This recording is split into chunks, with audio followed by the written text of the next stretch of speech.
Bismillahirrahmanirrahim. Assalamualaikum warahmatullahi wabarakatuh.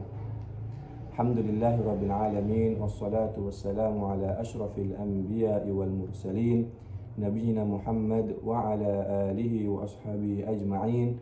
Allahumma la ilma lana illa ma 'allamtana. Allahumma zidna ilma warzuqna fahma, amma ba'd.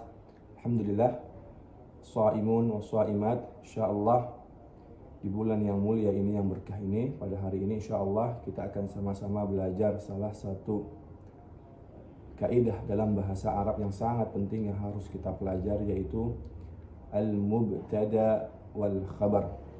Al-mubtada wal khabar insyaallah. Tayyib, nabda, bismillah. Al-mubtada dan khabar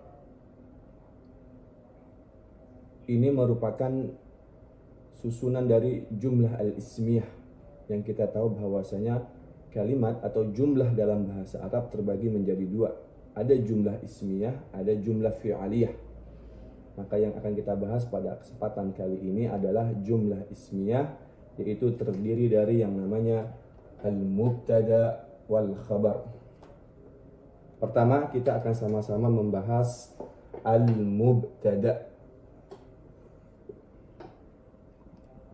Al-mubtada adalah al-ismu al-marfu', isim atau kata dalam bahasa Arab yang dibaca marfu', rafa'. Al-'ariyu 'anil awamil al-lafziyah, di mana kata tersebut terbebas dari faktor-faktor lafzi, faktor-faktor yang bisa merubah i'rabnya. Nah, mubtada ini paling sering akan kita jumpai di awal kalimat. Pada dasarnya mubtada berada pada awal kalimat. Jadi jumlah ismiyah adalah jumlah atau kalimat yang diawali dengan isim, dan isim tersebut bernama al-mubtada. Baik, al-mubtada terbagi menjadi dua. Ada yang pertama adalah zahir, yang kedua adalah mudmir. Zahir adalah isim yang jelas. Contohnya adalah Zaidun shaimun. Maka yang merupakan mubtadanya adalah Zaidun. Kemudian az-zaidani shaimani. Az-zaidani merupakan mubtada. Kemudian juga dalam bentuk jamak az-zaidun, az-zaidun shaimuna. Di sini az-zaidun merupakan mubtada yang bentuknya jamak. Kalau kita lihat dari definisi yang ada, bahwasanya mubtada adalah isim marfu', maka zaidun dibaca rafa'. Karena dia merupakan isim mufrad, kata tunggal, maka alamat rafa'nya adalah dhammah. Yang kedua, az-zaidani dibaca rafa', karena dia musanna, maka alamat rafa'nya adalah alif. Yang ketiga adalah az-zaiduna, berbentuk jamak, karena dia jamak, maka alamat rafa'nya adalah waw. Dan ini merupakan contoh dari mubtada dalam bentuk isim zahir. Yang kedua, contoh yang kedua atau macam yang kedua dari mubtada adalah dalam bentuk mudmar. Dia bisa bentuknya nanti dhamir mutakallim, bisa bentuknya nanti mukhatab, bisa nanti bentuknya ghaib. Mutakallim seperti apa? Seperti ana dan nahnu. Ana shaimun, nahnu shaimuna. Mukhatab seperti apa? Anta shaimun, anti shaimatun, antuma shaimatani atau shaimani, antum shaimuna, antunna shaimat. Begitupun dalam bentuk dhamir ghaib, huwa shaimun, hiya shaimatun, dan sebagainya. Maka inilah contoh dari al mubtada. Sekarang kita masuk ke bagian yang kedua, yaitu al-khabar. Apa yang dimaksud dengan al-khabar? Maka ta'rif dari al-khabar atau definisi dari al-khabar adalah al-ismu al-marfu'. Al-ismu al-marfu'. Sehingga mubtada dan khabar sama-sama dibaca marfu' atau rafa'. Yang membedakan adalah bahwasanya khabar al-musnadu ilaihi, yang disandarkan atau disanadkan kepada mubtada. Maksudnya apa? Maksudnya adalah khabar kata isim yang menggambarkan kondisi si mubtada. Maka kalau ada mubtada harus ada khabar agar kalimat itu menjadi utuh. Nah, sebagaimana mubtada ada macam-macamnya, begitupun khabar. Khabar terbagi menjadi dua. Ada khabar mufrad, ada khabar ghairu mufrad. Mufrad di sini yang dimaksud bukan dalam sisi mufrad kata tunggal, musanna atau jamak, bukan. Tetapi mufrad di sini yang dimaksud adalah bahwasanya khabarnya hanya terdiri dari satu kata. Khabarnya hanya terdiri dari satu kata. Jadi ketika kita membahas macam-macam khabar dan yang merupakan macam khabar adalah mufrad, bukan dalam sisi mufrad, musanna dan jamak, tidak. Tetapi mufrad di sini yang dimaksud adalah khabarnya hanya terdiri dari satu kata. Contohnya kita ambil dengan contoh yang sama yang seperti di mubtada. Di sini ada Zaidun shaimun. Shaimun merupakan khabar isim yang dibaca marfu' shaimun. Dia merupakan kata tunggal dan juga merupakan khabar mufrad karena katanya hanya satu, yaitu shaimun. Dan shaimun di sini menggambarkan kondisinya si Zaid, yaitu Zaid orang yang berpuasa. Contoh yang kedua adalah az-zaidani shaimani.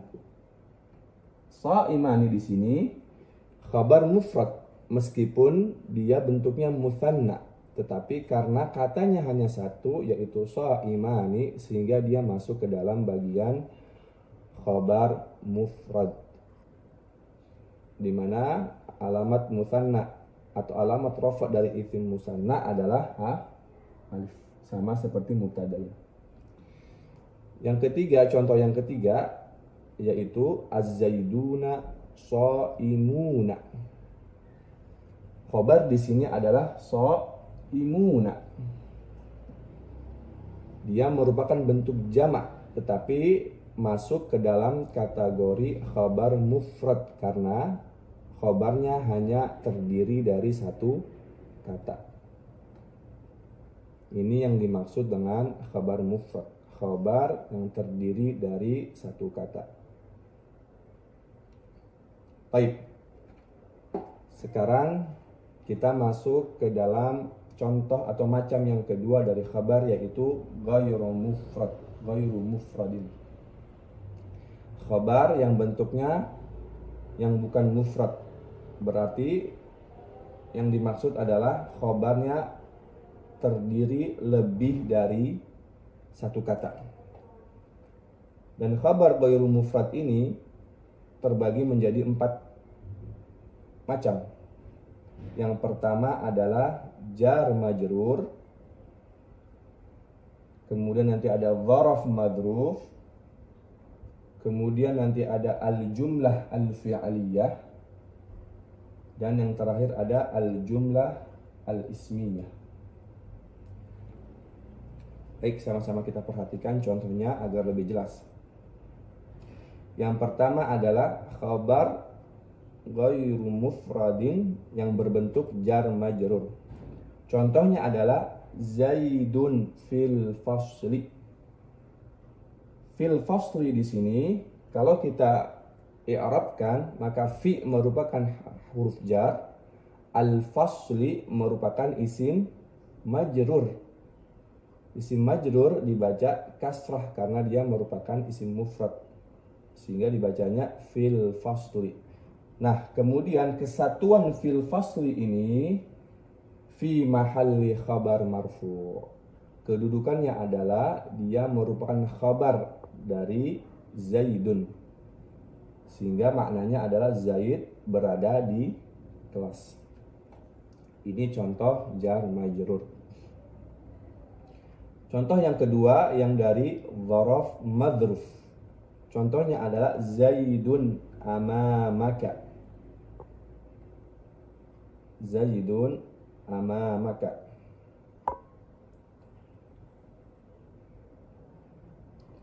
Di sini yang menjadi khabar adalah amamaka. Amam merupakan dzaraf. Kaf, dhamir kaf di sini merupakan madruf yang diidhafahkan kepada dzarafnya. Sehingga kesatuan dzaraf dan madruf merupakan atau fi mahalli khabar. Dia berada dalam posisi khabarnya si Zaid, sehingga maknanya adalah Zaid berada di depan kamu. Ini dzaraf madruf. Yang ketiga, contoh dari khabar ghairu mufrad adalah jumlah fi'liyah, yaitu khabarnya berbentuk jumlah fi'liyah. Contohnya adalah Zaidun shoma ramadhana. Zaid puasa pada bulan Ramadan. Shoma merupakan fi'il madhi. Fa'ilnya adalah mustatir, yaitu huwa, kembali kepada Zaid. Ramadhana merupakan maf'ulun bih. Sehingga kesatuan shoma ramadhana ini merupakan jumlah fi'liyah fi mahalli khabar marfu'.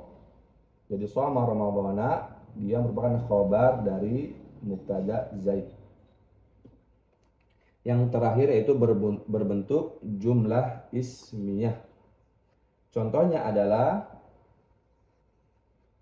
Zaidun abuhu shaimun. Abuhu atau Zaidun yang pertama merupakan mubtada. Abuhu juga merupakan mubtada. Zaidun merupakan mubtada 1, abuhu merupakan mubtada 2. Kemudian shaimun merupakan khabar. Nah, kesatuan abuhu shaimun mubtada 2 dan khabar ini, kesatuan ini merupakan khabarnya mubtada Zaid.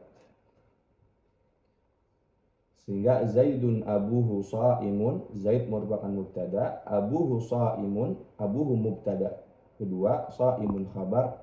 Kemudian kesatuan abuhu shaimun merupakan khabar dari mubtada Zaid. Sehingga kalau kita perhatikan khabar ghairu mufrad di sini, khabarnya terdiri dari lebih dari satu kata, berbeda nanti dengan yang tadi yang khabarnya merupakan mufrad. Nah, alhamdulillah ini pelajaran mubtada khabar untuk hari ini. Insyaallah kita akan bertemu lagi di kajian-kajian yang akan datang insyaallah. Barakallahu fikum. Assalamualaikum warahmatullahi wabarakatuh.